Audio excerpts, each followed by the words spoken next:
بالورقة والقلم خدتيني 100 قلم. أنا شفت فيكي مرمطة وعرفت مين اللي اتظلم. السلام عليكم ورحمة الله وبركاته في حلقة جديدة من حلقات أحوال بلادنا. النهاردة أنا جاي أتكلم عن كلاكيت تالت مرة مهنة الطب. من الواضح إن مهنة الطب بقت مهنة من لا مهنة له. يعني أي حد عاوز يشتغل دكتور يشتغل دكتور. اللي مش لاقي شغلانة النهاردة يشتغل دكتور. بلاش نستغرب. قبل كده في المنوفية أنا تابعت الحادثة ديت مع أحد الزملاء، إن في طبيب تم ضبطه في قرية فيشل الكبرى في منوف، مش طبيب، وفي عيادة وشغال وزي الفل، مش عارف إيه اللي بيحصل بالظبط، والقوات أو أجهزة الأمن قبضوا عليه.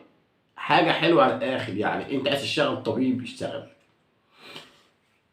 من فترة مفيش أيام واحد بتاع كشري أو كان عامل كشري عامل فيها دكتور، وبرضه تم القبض عليه. حاجة جديدة بقى، الواقعة الجديدة، موظفة تشتغل دكتورة نساء وتوليد. البنت مش عارف ايه اللي عايزة تعمل، آسف في اللفظ، ترجع بنت بنوت من الآخر، يعني تروح لها مبلغ 20,000 جنيه، صار لها غلطتك ب20,000 جنيه يا بلاش، وعاملة صفحة على الفيس وعاملة شغل بقى وانتشار وشغل كبير. هو ايه اللي بيحصل؟ وبعدين ممكن برضه يكون في ناس تانية بتفتح مستشفيات ومش دكاترة، واحنا نروح نتعالج فيها ونموت في المستشفيات ديت، ونموت زي ما في طفلة في المنوفية في الروضة في بركة السبع دخلت تعمل عملية اللوز طلعت ميتة. الكلام ده النهاردة ليه؟ قبل كده واحد في سوهاج دخل مستشفى خاص عشان خاطر يعمل قسطرة، مش عارف يعمل ايه، ولك عنده لحمية ولا عنده ايه مش عارف كده، حاجات فارغة، يطلع ميت. هم دول دكاترة ولا دول من نفس النظام؟ ولا دول هم فعلا اصلا مش دكاترة وعاملين فيها دكاترة؟ ولا ايه بالظبط؟ انا مش عارف يعني. بس ربنا ايه اللي بيحصل؟ هو اي حد مش لاقي شغلانه يعمل فيها دكتور؟ يتعلم الطب فينا؟ يتعلم الطب فينا؟ طيب دلوقتي انت عايز تبقى دكتور، كان حلمك، ما جبتش مجموع طب، خلاص انتهت، احمد ربنا على اللي انت فيه. لكن تطلع تعمل فيها دكتور، تعمل فيها دكتور وتنتحل صفه وتكون سبب في اذيه الناس. هتقول لي طب انا ما اذيتش حد، ما حدش الصوت تحت ايدي. لا، في ناس ممكن تكون ماتت تحت ايدك ولكن مش شافوش، فكروها قضاء وقدر، زي ما احنا بنقول قضاء وقدر. طيب انا دلوقتي الاجهزه المعنيه قبضت على الناس ديت، تتعامل معاهم ازاي؟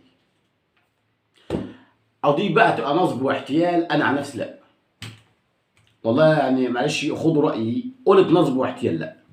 الناس دي كان هدفها تقتل، الناس دي هدفها فساد في الارض، هدفهم يدمروا. في الحاله دي لازم تتحاسب على انها جنايه، مش مجرد قضيه او يعني جريمه كانه قتل. الناس دي بجهلهم كانوا عاوزين يقتلونا، بطمعهم وخبثهم ووسختهم كانوا عاوزين يقتلونا. يبقى ما تتعملش قضيه جنايه عاديه نصب ويطلعوا ياخدوا سطر ويطلع، لا، ده لازم يتحاسب على قتل عمد، لانه كان بيكشف وعامل فيها دكتور عمد، عارف انه مش طبيب وما عندوش المؤهلات اللي تخليه طبيب، وبرضه شغال عمد. يبقى في الحاله ديت ما تتعاملش معامله عاديه خالص، وما تجيش تقول لي ان هو ده قضاء وقدر او ياخد سنتين ويطلع، لا، ده لازم محكمه جنايات بتهمه قتل العمد.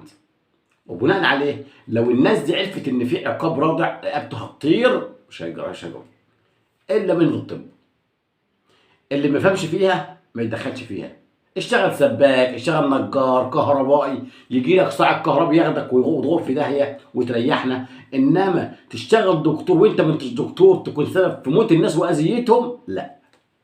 النهارده بنت ميته عشان خاطر كانت بتعمل عمليه اللوز، ايه اللي كان بيعملها الدكتور؟ كان ايه؟ بتاع كشري. يمكن بتاع كشري. بتاع الكشري. لما بنتي تخش تعمل جواز وتطلع ميتة كتير. ده في الروضه بكت 7. بنت عندها 14 سنه اسمها ملك، الله يرحمها. عشان ايه؟ عشان اللي شغالين في الطب مش تخصصوا الطب، بتوع كشري. زي بتاع الكشري اللي اتمسك برضه عامل فيها دكتور وحاطط السماعه في رقبته ورباط ابيض وشغل كبير. البلد كلها بقى الدكاتره هم اصلا سباكين. سباكين علينا الدكاتره. في ايه بيحصل؟ لنا الله، والله لنا الله. لازم دول يتطر رقبتهم عشان يعرفوا ان الطب خط احمر، صحه الناس خط احمر في احوال بلدنا.